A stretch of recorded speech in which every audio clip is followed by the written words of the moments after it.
It's the Church Solutions Podcast, the first one in 2024. And my name is Phil Thompson. And I'm Steve Lacy. Happy New Year, Steve. How are you? Happy New Year. Doing good. Yeah, good. You guys have a nice New Year's together? We slept through it as per the standard of people our age. So Yeah, yeah, yeah. Well, we, we were babysitting actually, babysitting grandkids. yeah, you have grandkids all over the Yes. place now. So, yeah. All right. Well, I'm sure While that's, the kids went out and the mom she confided that she really wasn't too excited about going to this New Year's Eve party. I think she too was. While she's young, she still was like, she's in mom mode. I'm used to getting up at 6 in the morning, so makes it hard to stay up late. yeah, my wife cannot wait till we have grandkids. So I personally can wait, but that's just me. Because I know, and not that I don't like kids. I like kids, but it's just, uh, I know what's going to happen. We're going to have them a lot, kind of like what you guys do. And well, you Yeah, guys we have like enjoy what? them. You have a bunch of them. Well, good for you. I'm glad. I'm happy for you. All right. So people are listening to this thinking, man, what a Scrooge this guy is. But I do like kids, and I'll be happy when we have grandkids, at least for a little while. So let's jump into today's podcast. It's a brand new year, which I thought was appropriate to talk about tips for boosting your church's online presence here in 2024. Got a new year here, and if anybody wants to keep score at home, you can follow the notes by going to blog.streamingchurch.tv. This is episode number 413, at least I think it is. And I do want to say this before we even start the topic. We have a brand spanking new webinar coming up, and it's coming up January 16th. It'll be 12 noon, and it's called, what's it called again? Streaming basics. I don't know the official title of it. We don't know. The basics of streaming video. I Yeah, think the that's the basics title. for it's a basics of streaming webinar. So it's for those getting into it or want to refresh their, or get a new perspective on how you should be streaming or what it takes to stream. I know I like, you know, I know a lot about certain topics and I still like looking at some of the introductory material that goes into the very basics of things. So, Yeah, and I would say too, it's not just, I mean, we're going to talk about equipment, we're going to talk about different live encoders. yeah. We're going to cover almost everything. We're trying to do it in 30 minutes. There'll be a Q&A afterwards, so we probably go a little longer, but it's we're going to cover a And lot of things in that short amount of time. everyone will probably be able to take away something. Yeah. It's kind of a, I follow somewhat Formula One, F1, and I came across a video that said the very basics of Formula One. I was like, I'm gonna watch this. And it goes into the whole, but it was it was good. It was good. A lot of the stuff I'm like, yeah, I've seen that. Yeah, I know that. Yeah. But then it was like, oh, I didn't realize why they did that. So Yeah, and the truth is, you're gonna there will be Q&A after this, after we do this webinar, right there live. So yeah. feel free to stump us. So which Yes. will be So webinar January 16th. Mhm. And we're talking about tips for boosting your church's online presence in 2024. Why do we want to boost our online presence in 2024? Well, let me finish up the webinar thing. Oh, okay. People need to sign up for this thing. So go to webinar.streamingchurch.tv. Did I get that right? You got that right. All right. So webinar.streamingchurch.tv. You can sign up for free. And as Steve said, it's January 16th, 12 noon Eastern. And so you can figure out your clock after that, depending on where you're at. All right. So tips for boosting your church's online presence. So look, here's the deal. I think for a long time, people felt like streaming video and stuff you do online is kind of like yeah, it's a nice little option. It's an added thing that we can bring to people. But we are now in a situation where this generation and the generations coming up, online is their game. I mean, it's their deal. It's what they do. People like you and me, we didn't grow up watching stuff online. We didn't have it back then. But Mhm. now it's a big part of the deal. So, as our friend Kenny Jong says, it's not, online streaming and online tools are not really just a vitamin anymore. They're the medicine. And so I like that little analogy that he uses. I don't know how you thought about that. So, Yeah. So yeah, I listened to another podcast yesterday, and I was trying before we went on the air, trying to pull up the references that would support this. But the notion was there was, I guess, a study done, and those that are interacting digitally with your church show a higher degree of spiritual maturity than those that aren't. So I was trying to dig that up. They were really, giving me a strange look, huh? yeah, well, that sounds a little, that's interesting. Yeah, they were So, just saying okay. there was some study done, and I was trying to find it and trying to find the reference before I went on. But I thought it was really interesting. Hmm, And I believe that it was a legitimate study, although I've not been able to find it again. But it just talked about how those that are willing to interact online are they have a higher degree of commitment to your church. They have more interest in spiritual things, and I don't know. It was a study just showing that if they're willing to interact online, then it's going to be a good disciple in your church. So hmm. That's interesting. Well, there's probably something behind that. Not sure what it is, but I like it. I mean, it's definitely, people. it kind of makes sense too, right? I mean, it's those that are willing to ask questions and kind of go the extra mile to get involved, even if it is as minor as participating in a chat room with an online service. Mhm. Um, they're they're I mean, the typical person doing church online is very passive. I mean, they're going to go and they're going to lean back and soak in and not contribute. So it's those that are willing to interact digitally are going to bring some life to your church. Yeah, and I think as time goes on here, we're in 2024 already. I think you're gonna see more people because the younger generation is used to interacting online, and Yeah, I think you're gonna see more interaction online as these younger generations now come into the church and get involved in the church. And there's going to be more of that because of the things we mentioned earlier. People are yeah, they're used to it. These generations that coming up the line here are they're online. That's what they're doing, and so they're used to it and they're comfortable with it. yeah. Whereas people our age maybe Yeah, it still was are. just yesterday we were looking at the uh, some notes put out that talked about the millennials are kind of the core, have become the core of the church. Yeah, So yeah. that was um, who's the author? Um, asking Phil that.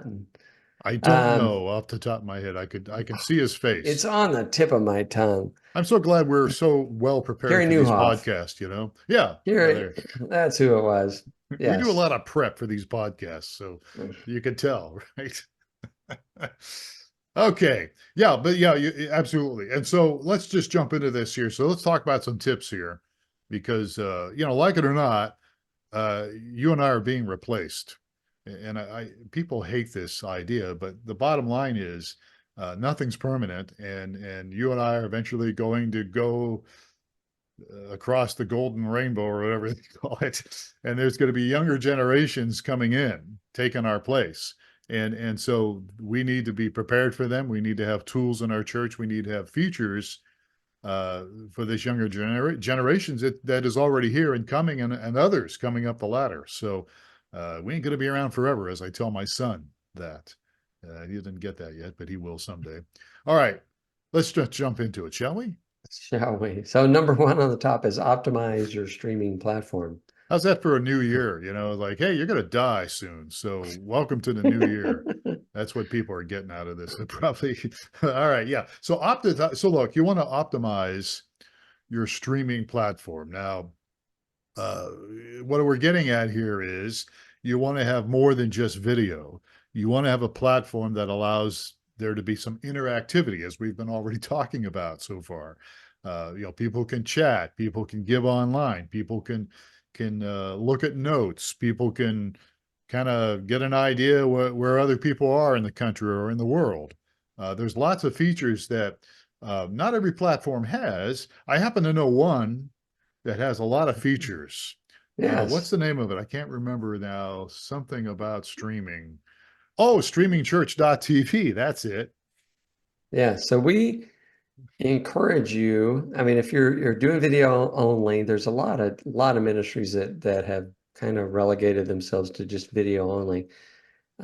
We encourage you in 2024 to um, take a take a leap and enable some of the interactive features that will allow people to participate online. Yeah. So, Yeah, and obviously, I mean, we're self-glossing here because we are streamingchurch.tv, but there are other platforms out there, not a lot, but there's some that have some real good interactive stuff. A Church Online, I think, is one that I think of, which we actually, if you use streamingchurch.tv, you can also use the Church Online platform with, we integrate with that.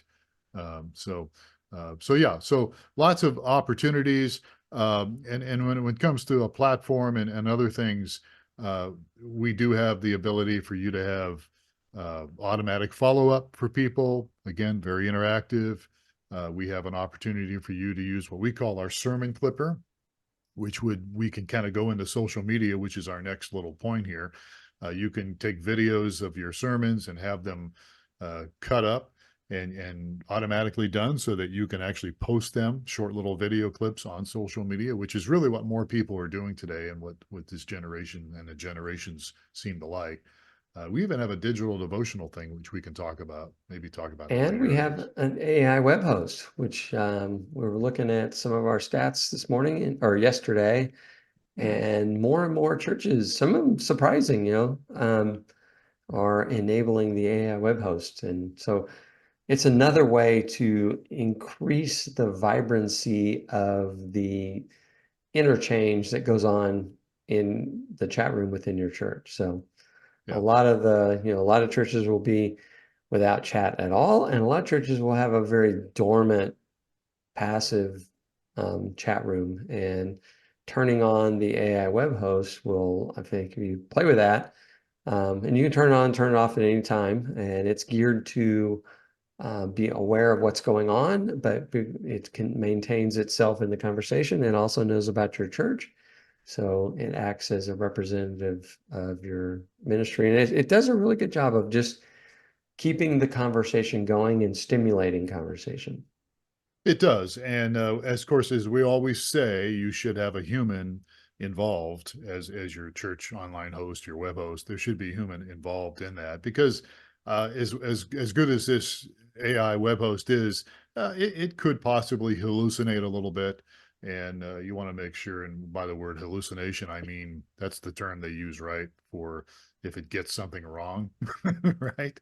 Yes, I mean, AI will at times, yes, if it doesn't know the answer, it may make it up based on some information that or it may have, it didn't make it up. It draws on information that may not be correct, but Yeah, kind of what I do with our customers. I just make things up Mhm. if I can't solve the. All right, I'm just kidding. Yeah. So So anyway, it's yeah, a good way to get, I mean, I was just reviewing some of the chat logs of some of it because it was like, oh, who's turned it on recently? And yeah, some of the churches that it kind of surprised me. Very conservative, been there a long time, and I went in their chat room and I, wow, I can see why they turned it on. So yeah. because it definitely brought the level of conversation up. So Yeah, that's good, anyway, and that's what you want. All right, so let's move on here. So, get your optimize your streaming platform. Do whatever you can. If you want to use us, that'd be great. If you can find something else, then good. But whatever you do, just do it because that's really where the future is. And let's move to number two here. What's number two? And I put my glasses on. Become social media savvy. So, uh, you can use social media. It's more than just cat videos, although it's amusing to watch cat videos. But you can take snippets of your sermons, maybe some inspirational testimonies from your people, maybe even maybe put some uplifting music on there, depending on what it is, and even get some glimpses into what happens in your church. You can use social media to go live for special events. You could do different things like Q&A sessions with your leadership. You want to encourage your viewers to share their experiences in the comments. And, I always feel like some people cringe when they talk about social media, but the bottom line is that's where people are. And that's where, Jesus always went to where the people were, and his apostles always went to where the people were. And they didn't have online stuff back then, but they went into the marketplaces and the temples and different places like that, synagogues, and they met where the people were. And I think it's something you really need to do. So start small. My tip when it comes to social media, if you're not doing a lot of it, is just start small. And there's probably a lot of pastors and those out there that it just sounds like work, you know. It And does. I've got enough work to do. So, I mean, I would encourage you. There are some people, I mean, there's even within my own family, my wife posts multiple times a day, and I post every Christmas and Easter, whether I need to or not, you know. So, because it's just not the forefront of my thought process. So I'm sure there are people within your church that would gain energy from being able to help the church out and post for the church. So, reach out, try to rely on somebody else that I'm sure would be really excited about it. Because you're right, when I do post my Christmas and Easter posts, I get a lot of feedback, and if I did that every day, there people would know me a lot better, I think. So it's kind Yeah. of funny. I'll run into people and they're like, "Oh, I see you were," and then it's like whatever I posted about, 2 months ago. It's like, yeah, I did. That was Yeah. something that went on 2 months ago. Yeah, But well, yeah. I mean, as much as we sometimes can get down on social media, I mean, it is a good way to connect with people. And I've got people back in Ohio where I went to school that I still know today. One gal, well, one's, they're yeah. in California, but her and I talk all the time. And there's a ton of people that are not posting that are viewing. So I don't know what the Right. stats are. Maybe you know the stats, but Mm. it's like less than 10% of people that are on the social media sites are actually post contributing to the conversation. Yeah, And I I think post it's, some stuff. I do post some things, generally in the vein of humor. Although I do post some more serious stuff on LinkedIn and on what's the new one, Threads. But I think I will run into people as well that will comment on something I posted, and they didn't. I mean, they'll comment to me if I see them somewhere, but they won't comment online. yeah, Yeah, yeah, in yeah. our dutiful research, I wonder what the ratio is. I think it's Yeah. way less than 10%. I don't know. Well, 90% of people are just reading and scrolling and skimming, and yeah. it's probably even as low as 1%. But I don't It know. could be, but again, we're so good at prepping for these Yeah, podcasts no, I that was I'm gonna surprised we take a don't have minute and go look it up, but it seems like a fast, but I don't know. I don't all know. right. All right, let's move on here because we've lost already a few people. So content is king. We're just going to skim over this. This is in the notes again at blog.streamingchurch.tv. When you're posting stuff, videos should be short, as I mentioned earlier. It shouldn't be really anything real long, in my opinion. But you can do some serious stuff. You can do some lighthearted stuff, which I do. But keep it going, and if you're consistent with your content, you will pick up followers, you will pick up people that Hmm. will comment and will be involved. So consistency is I think a key. So even if you only do it twice a week, if you're Yeah. consistent, that's Yeah. fine. Consistency is the key. And I think bite size is also Yeah. important. Yeah. Excuse me. All right. No worries. All right. Still getting over your cold? All right. Working on it. Didn't you have a cold for like six months or something? Is that what it was? Seems like the last time we talked. Definitely over 2 weeks. All right. All right. So let's move on here. SEO. I do want to mention SEO, search engine optimization. We tend to think of that. Those of us involved in ministry think of, well, SEO, that's for my business or the guy running the AC business or whatever. But you can have SEO for your church. You can optimize it. You can put SEO to work for your ministry, and you can encourage people to get more involved in what you're doing. And you could even do a little bit of advertising if you wanted to. It's really not that expensive. Yeah, you definitely want to bring people to your church website, and SEO is a key part of it. And again, you can get help, right? And just being consistent is like the number one thing, you Yeah. know, continually updating your website, posting, doing things Yeah. is the key. And I think And I was going to say, I think the more people visit your church website, the better it is for your SEO. I think that's accurate. I mean, it's kind of yeah, a secret out there, but I think when you get more people coming and visiting your pages, I think it helps. yeah. The the key thing is people looking for a church are going in and saying, church in Tampa Bay, Florida, churches in, you know, wherever you may live. And SEO is going to be the main contributor. If you're going to show up in the top five or so, Right. um, and the top five are going to be sites that are maintained and current and have relevant content. Or the other piece of it that you want to make sure is to extend your ministry is to target, or as you post, say you do a message on marriage and you want to people find that message. So you want to make sure that as you load your messages online that you have adequate keywords and alt tags and all of that information so that, considering suicide, somebody's, goes online and they find your video or whatever is people have on top of mind, because most people are not looking for a church, they're looking for answers. So if your content will will resonate with SEO on that topic, then that's a way to extend your ministry to people. Somebody that's really good, we plug ourselves here a lot, but we should plug Our Church Daily. Not Our Church Daily, ourchurch.com, right? My Church Daily is something we have, but that's a whole different deal. But ourchurch.com is Paul Steinbreck. He's got a brother there. They run that place out of Florida. They're really good at SEO stuff. So you can always Yes, go to ourchurch.com and you can even ask them yes. questions. They're good people over there, and they're really good at stuff like we're Yeah, talking they about here, understand that SEO. SEO is a big part of Yeah, a church website, so yeah, they really do. they have the tools and skills there.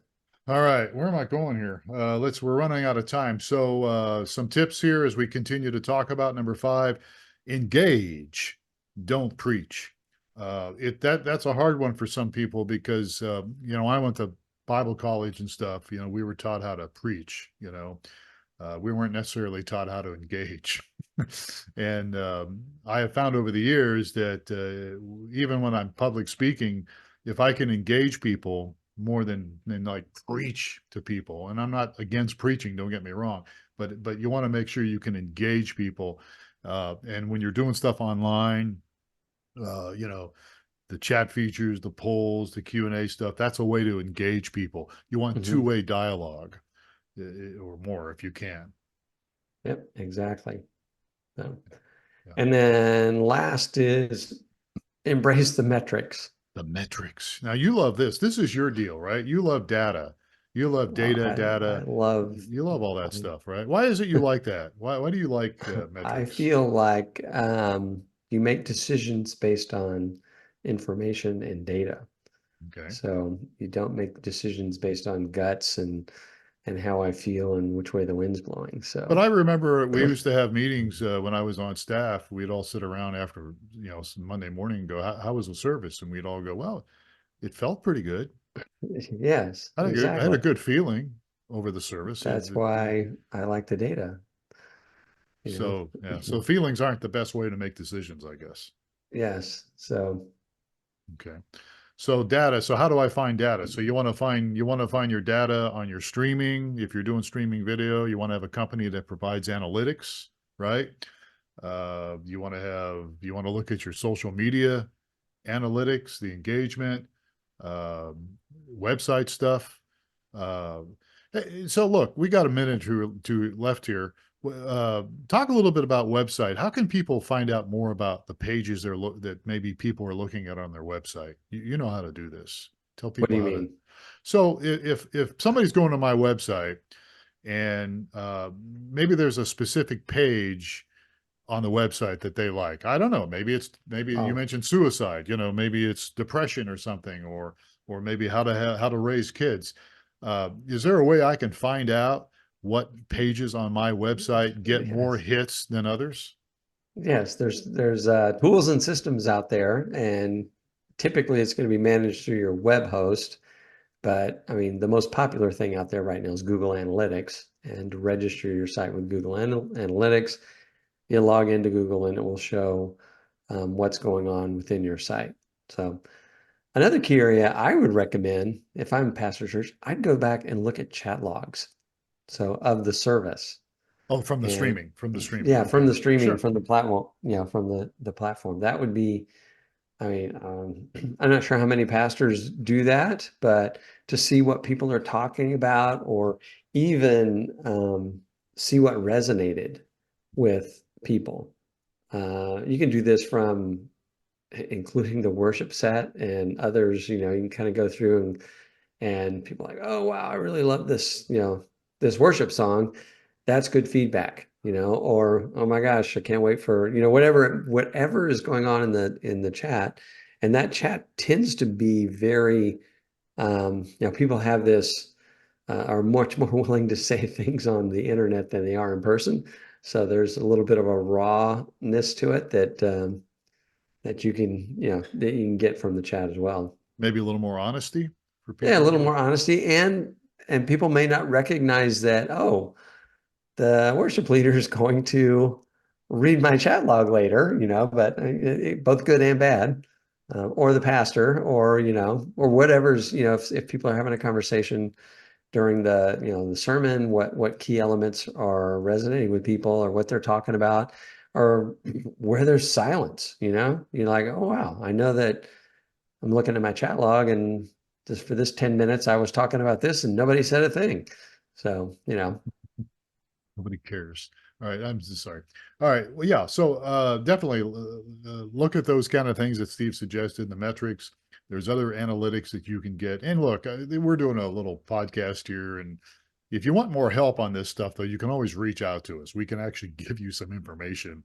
Since we're so good at researching before the podcast, but we could certainly give you more information. Just send us an email, support streamingchurch.tv, or you can chat with us, at streamingchurch.tv. So there you go. All right. So we're pretty much done here. I do want to recommend people sign up for the webinar that we've got coming up on the basics of streaming video. As Steve mentioned earlier, it's more than just basics, but it certainly would be good for anybody to take a look at and be a part of. And you can interact with us during the webinar. At least after the webinar, you can, because we'll be there to do Q&A. So just sign up at webinar.streamingchurch.tv, and it's free. And I think it'll be good. It's a new year, right? So let's get the new year off to a good start. Let's make sure we got things technically in order, get all our ducks in a row here. And as far as reaching out and reaching more people, it's really, hey, it's here, guys. It's 2024. Digital media, it's here. And so let's embrace it. Let's do the best we can with it, with our churches, and we'll see some fruit from it eventually if you're not seeing it already. So, all right, good enough. Anything else to add before we go away here, Steve? I think you summarized it well. Well, thank you very much. Okay. And folks, be sure and subscribe to the Church Solutions Podcast. That's us. We do many things. We have a lot of resources for you. You can just go to streamingchurch.tv/resources, and you can look at some of the other things we've got going on, past webinars we've done, and and different little tips that you can use to help your ministry. That's what we're doing here. And we want your year, 2024, to be a good one. And we want to be there to help you any way we can. So, on behalf of Steve Lacy and the whole team here at streamingchurch.tv, we sure wish you a very happy new year, a great year. And again, if we can help you in any way, please let us know. I'm Phil Thompson. Please take care of yourselves and each other. And we'll see you again on another episode of the Church Solutions Podcast.